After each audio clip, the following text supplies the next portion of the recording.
Hi everyone, Tara Doyle Enneking of the Puyallup Sumner Chamber here with Lora Butterfield with the Fife Milton Edgewood Chamber. Hi, we are so excited to bring Chamber Abroad to you. Both of our chambers have partnered for a tour that will leave March 21st, and I have the great fortune of just coming back on what was called a chamber, which was a get familiar kind of preview trip, so I would understand what to be able to bring back and explain and talk to our membership about with this latest trip. So our purpose today is to be able to, I guess, get into the weeds a little bit more about what that trip and offering looked like, answer some questions. And yeah, your trip looked like it was amazing. It was I pretty saw amazing. the pictures. I followed you every day. It looked like you had a fabulous time, and I can't wait to go to Greece. Yeah, well, hey, just a couple months away, and there's a lot of similarities with climate and what the schedule and agenda will look like for March. So it'll be really easy for me to kind of walk through.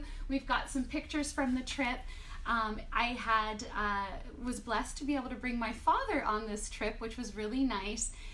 We had also traveled with 20 other chamber execs across the country. So sort of that nice organic feeling like we're at band camp together, it occurred. And I imagine that's what'll be sort of that nice unspoken thing of this upcoming trip is you're going to now be with 20, 30 other chamber members that you may not know very well, but by the time you're through this tour, everyone will be best friends. It's a really cool experience. It's definitely a good bonding experience. We went to Italy a few years ago as a chamber, and it's definitely good bonding. Yeah, and I don't think that part I was expecting as much, so that was fantastic. I'll also say, before we kind of dive into the details of the itinerary and what all we were exposed to, what I thought this trip was going to be paled in comparison to what it actually ended up being. It was much more of a cultural experience than a vacation. Vacation was definitely there. Fun was had by all every day, don't get me wrong. But I really didn't realize I would learn as much as I did. You're in a tour group on a tour bus, and quite honestly, in the past, that might have been something that didn't sound that appealing to me. But I have to tell you, when you're traveling to a country and they're situating you in an area where you know nothing about the place, and then the experts, have single-handedly, picked out a perfect itinerary so that if you were going to maximize 8 days. They know where to go. They know the stories to tell you behind it. Our tour guide, Marina, was delightful. She may as well had a PhD in mythology and Greek culture, because what we learned every day leading up into each tour, she would spend the time on the bus talking about where we were going. So when we got there, it was such a robust experience. I don't know if that was always the same with your experiences. Yeah, too. definitely. The tour guide makes a huge difference. Do you know if we will have the same tour guide? I've put an email out. She was checking her calendar. I certainly hope so. She is a blessing and fun, and we all just so enjoyed her mannerisms, and she was so dramatic, and I'll probably tell a few little stories along the way. But just such a great experience to have that tour element. I'll say Aventura World is the tour group we're touring with. They specialize in chamber travel. They've been doing this for many, many years, and they do what is called a cruise model. So they situate you in one place, so you're not traipsing around, changing luggage in hotels. They're first-class hotels. In this particular case, you're going to see it's on the beach, about 50 miles south of Athens. So you're stationed in one place, and you have a wonderful tour kind of motor coach that will take you different places throughout the week. And then you're having all your meals together. I didn't realize all your drinks were included as well, so that was an added bonus. That is a bonus. But to actually go on a trip and not worry about what time you're waking up, where you're going, where you're eating, everything is covered. You literally only needed to bring money for the souvenirs you came back with. And Greece has some wonderful offerings with that as well. So I'll dive right in here with Chamber Abroad to Greece. So hopefully you'll be able to see some of this. So first of all, as you see, the grounds at Kaneta Beach were absolutely pristine, gorgeous. This is the landscape, so you've got mountains in the backdrop, several pools. It was just lush and manicured and just absolutely beautiful. We were on the beach, So that was lovely as well. What was the temperature? So 70s for the most part. There was one day we got a little bit of rain, and that was brief. That was when we were on a boat, and so we were actually able to get in and out of the boat as we wanted. But I would suspect very similar temperatures, I'm told, to San Diego. So in March, towards the end of March, that'll be very similar. So probably 60s. Might luck out with some 70 days. But there's not a lot of rainfall in Greece. Prepare with layers, but the weather really was just magnificent and beautiful. The 70s is a little cooler, I guess, than what I had imagined. So that's something good to know. Yes, it won't be hot, although you'll see on a few days we were up in the, I was hot. I was hot that day. So we caught some great weather, and it was probably more upper 70s for a few of those days. So that was really nice. This is my father, John. But this was lovely. You know, every morning you would have breakfast, and there was probably literally 30 items you could choose from for breakfast. So if you're a picky eater, or if you're willing to explore all of what Greece has to offer, you could do it all. I'm also not a coffee drinker, but when in Greece, I guess, drink coffee, and I drink four cups a day. I loved it. So what kind of things did they have for breakfast? Was it a buffet style? Yes. So was it American type food, or stuff that you had no idea what it was? Again, it's a cultural experience. We are in their country, and they are keeping it authentic. So there's definitely things you'll recognize, and I was very big on the cucumbers and the tomatoes and the feta cheese every single day with every single meal. There were, you had eggs, you had sausage, you had bread, muffins and tons of pastries. Baklava was all amazing. But so pretty much things didn't look foreign at breakfast. There's definitely some other meals where I'm not as exotic. I don't like to see fish heads and eat kid goat, and lamb, but a lot of people do, and you just got to remember that's their dish. Are a lot of those, lamb, kid goat, veal. Those were quite often served, but they also had, I think it was moussaka, which was wonderful, kind of an eggplant layered potato dish that was really good. Spanakopita. I thought I was going to see that a lot more, but we definitely had that a few times. Although the dining hall at Canetta Beach is wonderful, and like I said, you can be indoor, outdoor. While you're out on your tours, they had prearranged for us to eat at restaurants as well. Oh, that's nice. And those were, again, they're going to have a slightly different twist on some of those meals, but to say that the food quality was 5-star, it was fantastic. The food was fantastic quality. One thing I noticed about this trip is that all of your meals are included, which is unusual for a group tour like this. Usually they include some of the meals, but not all of them. So that's unusual, and that's really nice. Yeah. So when you're budgeting for this trip, again, $2,900. I think it's right around $3,000 now because we might have missed the early bird. You don't need to bring a dime. Well, I take that back. There are some tipping and stuff that would be appropriate, and I can talk more about that later. But truly, you're budgeting that bulk of what you need, what you'll eat, what you'll do is already paid for.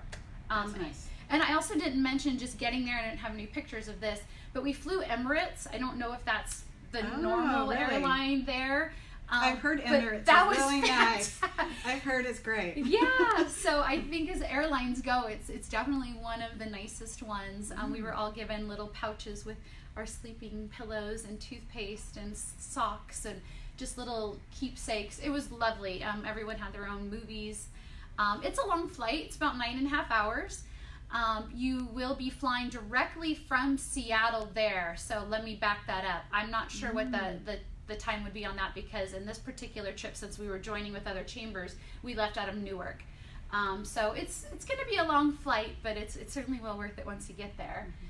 So again, lovely grounds, plenty of places to eat and lounge right on the beach. The bougainvilleas were absolutely gorgeous. Here's that cultural learning experience I was talking about. So this was a professor from Athens University who came and spoke about the European Union. So we learned a lot about the history of the EU and how it was formed and sort of Greece's place in all of that. So, you know, it was about an hour. And I know some of you may be going, ooh, I don't want to go to class, but this is that part that really made it so much more of a enriching experience, and definitely, we all know a little bit about the EU, and now I know a lot. So you will too when you go on this trip. This just gave a quick little mapping minus Olympus. We did not get over to Olympus, but you're flying into Athens, and we covered, I think, 1,200 miles by bus wow. during that time. And it doesn't feel like it. Certainly the Delphi trip is the longest. I think it's 3.5 hours. There's a stop along the way, and again, Marina just made it so entertaining with her storytelling and mythology, learning about Oedipus, and just stories that you're sort of familiar for just all come to light when you're actually there and understanding, this is what they believed 2,500, 3,500 years ago. And that's the other thing that was just astounding to me, is just, we look at our history and as far back as it goes, it just pales in comparison to a country that has, ancient grounds that you're looking at that are 3,500 years old, and to know that some of it is still standing, some of the artifacts from that era are still here, were just incredible. So we really get around a lot. This is Athens, and so just as the city of Athens, and this is taken from atop the Acropolis. Acropolis being always the highest point in a city. Back in the day, that's how they ruled. All of your parliament and worship all happened again at the highest point, and so nobody ever since then has been able to build any higher than that as well. So this is where the Parthenon is. We learned a lot about the Greek goddess Athena and Athens being named after her. So some great stories on that. This is Marina. Oh, I just love her. She says she's the tour guide. She says, let's go. We go. I show you there are many things that are important. I show you only what is most important. Let's go. She's very, very funny. This kind of gives you an idea. We're in shorts every day. I'll mention, my 81-year-old father did phenomenal. That being said, we were hiking someday, so it wasn't just walking on flat surfaces. Again, structures back in the day, the Acropolis is always at the highest point. Well, how are you going to get to the highest point? Well, we're going to walk there. Were there options for those who didn't want to go up, or? So my dad hung back at two of the places just slightly. He didn't make it to the very, very top. It was uneven ground, and so he easily could just rest. But there's really not a lot of options in getting you all the way to the top if you are not mobile enough to do so. And just so comfortable shoes, layering, all really important tips. The bus is secure. There's always somebody on it. So just bringing more than you think you need and leaving stuff back in the bus is fine. Oh, that's good. But so the, famous Parthenon, and it is under some, restoration, I should say. The beautiful thing about Aventura World and kind of the way they model their business as well is they situate the trips at the time of year where, sure, wouldn't it be nice to go in July when it's, 85? Maybe for some it would be. But now these pictures would have hundreds of people in it, and you're never going to clear a pathway to be able to see it. And you're going to be waiting in lines everywhere you go. You're going to be behind other tour groups. So it's pretty smart, the windows they choose. So is this a shoulder season? It is a shoulder season, but the benefits far outweigh going at a high tourism time. Right. We went to Italy during the shoulder season, and I agree that it's a much better time to go. The amount of tourists there is so much less, and you get to see so much more. Yeah, I 100% agree with that. Oh, my dad got in a little bit of trouble, so I thought I should put this slide in here. They take their ancient ruins very, very serious. This is, where the Parthenon is. My dad had his little, people have their little animals that they take pictures of. Ooh, He got in big trouble for defacing the Parthenon. And she whistled and came over. and he had to delete those off of his no. camera. So I'm just warning you, you can't bring a flat stand, can't come. Don't bring your little, what are those things called that people take everywhere? It's not a troll. Well, I know flat stand was one for a while. It was just a little... But don't take those with you, or if you do, be very discreet about it. They really want to keep pictures out there pure, and I get it when you understand the history and the historical importance behind these places. So the first Olympic Games were held at this stadium that was right outside of the Acropolis, so that was pretty cool. Sorry I'm in a lot of pictures. It's my dad. Well, you went. Here's the EU professor again, and I have to tell you, I mean, this cat, actually, I welcomed her into my room. She was very sweet, but there's a few cats on the property, so I'm just letting you know. We all loved them. The cats hung out with us. They're well taken care of there. This is the coach, so to give you an idea, it's, beautiful, nice coach, comfortable. They will never stuff a coach.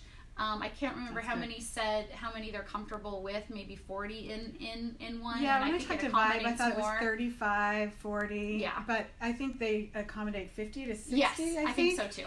And that's really nice, because when we went to Italy, ours was stuffed pretty good, and it, we were all wishing that it was a little bit less stuffed. That is really nice. Okay, so now we are going on the Corinth Canal. And this was really cool. You're at the Aegean Sea on one side, and you've got the Ionian Sea on the other, and the Corinth Canal goes right through it. And so there was a large yacht, that we were able to go on and make that passage. So that was really special. So did you start this whole thing here? So we kind of did. Again, you're in another country. You get to be a little silly and have fun. It is, still vacation. So we did yacht yoga. This is what we called it, yacht yoga. I'm pretty proud of my dad. Look at him. That's awesome. I kind of don't know what started this, but I started doing this pose at different places. You might see it again in a few pictures. But here's my new friends she's the CEO of the Des Moines Chamber, Jennifer, and Aaron is her husband. This was a fantastic day. Anastasia's family, I think it's third generation, has an olive oil factory. And so we got to tour that. That'll be part of the agenda as well. And that was fascinating. We got to taste it after, and it just was like nothing we typically have here. And they explained why you want virgin, why you want, certain olive oils, and why, how they're not so happy about Italy hijacking their olive oil capital, because they are the true capital. You're going to see olive groves everywhere. It's gorgeous. That is interesting, because when we went to Italy, that was a big deal. Yes, I'm sure they claim it. So yes, they do. I loved Arakova. This was a beautiful town, and definitely a surprise to me, because it's a ski village. Hilltop town. Yeah, it's a little mountain village that in the winter there's ski lifts. So I definitely plan on coming back with my husband. He and I love ski villages, and this was just darling. Oh, there's the pose again. But it's absolutely beautiful. You can see winding roads, narrow streets. Just beautiful. So then another day we were in Mycenae, I believe. Here's handcrafted jewelry. They really like to pay homage back to the types of crafts that were crafted out of this particular region. And he and his wife have just this gorgeous facility where I bought a set of plates. I bought a little jewelry, but just really exquisite artwork. So that was a nice part of the tour. Bouncing around here a little bit, I apologize. I guess we're back to the Corinth Canal. And then we also have some of I wanted to kind of demonstrate some of the meals that were presented. So this was a really fine restaurant outside of the Acropolis. Actually, the owner hosted us. So this was, I'm not sure if it will be on every tour, but we were very fortunate. The owner of not only this hotel, but the owner of our resort welcomed us and really just rolled out the red carpet. That was a pretty cool thing. Yeah, that's a nice touch. This was, we did some ouzo tasting. I'm trying to give you an idea of some of the food. So here we go. We got the sardines, we got the calamari, we got the shrimp. So there's a lot of seafood. As you said, that looks like a fish. That looks like a tail right there. So, and so I don't know. For me, it was nice that there were kitty cats around because my kitty cats were well fed. But the calamari was fantastic. The shrimp was really good. I'm not a sardine person. But that gives you... That's okay with the kitty cats around. You don't have to be. You don't. So another thing, I hate black licorice, but again, when in Greece, their drink ouzo is anise, which is like a black licorice flavoring. And I had that every night, and I loved it. And you're supposed to have ouzo before your meal. It makes way for the meal. So that was fun. The wine was great. This was, again, just a great dinner. This gives you an idea. This was one of the restaurants. Ian here is one of the tour facilitators, one of the owners of Aventura World. I'm not sure if he'll be on our trip, but we had the great fortune of having him on this one. Ian, is he from Australia? Somewhere, not Australia. I'm thinking England or Scotland. England or Scotland, I'm thinking. Or Ireland. Oh, really? Okay. Irish, English, or I don't know. He's never going to watch this, but he probably will. He probably will crucify me for that one. But this was absolutely gorgeous. It was in Mycenae. It looked like Napa to me, just rolling hills, beautiful, beautiful, beautiful. We went to museums and toured the Cyclopean Wall. This is our group enjoying. They brought in Greek dancers, which was authentic, and we all were up dancing with them. Just again, you really get a taste of the culture. This was one of my favorite villages. They say it's a lot like Santorini, and that it's just a charming fisherman's village. It's called Nafplio. The shopping was great. I bought that cool backpack. The bougainvillea, it's absolutely gorgeous. Again, just these, the stones and the storefronts was just absolutely beautiful. I would say if I have one critical remark to make, it would be I wish we could stay at Nafplio longer. They cram in a lot, and that was such a fun day to go out and be able to shop for a couple hours. So was that the best shopping place? To me, from what we were exposed, that and Athens. You got about a half day off in Athens as well, and they have a lot of their markets, which were kind of indoor-outdoory sort of vendors, where you could get a lot of Greek authentic goods. So this was just charming with cafes and get your coffee, and it was just beautiful. This was dinner back at that restaurant that I mentioned that's overlooking the Acropolis. So this was really nice at nighttime. Now we're off to Delphi, so the Oracle of Delphi. This was a walking day for sure, but absolutely breathtaking. The history, the stories, the Temple of Apollo. It's just, it's so touching, moving, transformative. It was just one of those magical places to travel for sure. And a lot of that had to just understanding what all took place here, 2,500 years ago. Just really special, gorgeous, beautiful views. And then this was pretty cool. We got to visit the Athens Chamber of Commerce. Cool. And, it was quite a building, quite an outfit, quite a business they do. I think there's 5 or 6 stories to it, so it's considerably larger than our facility. And we met with one of their senior executives.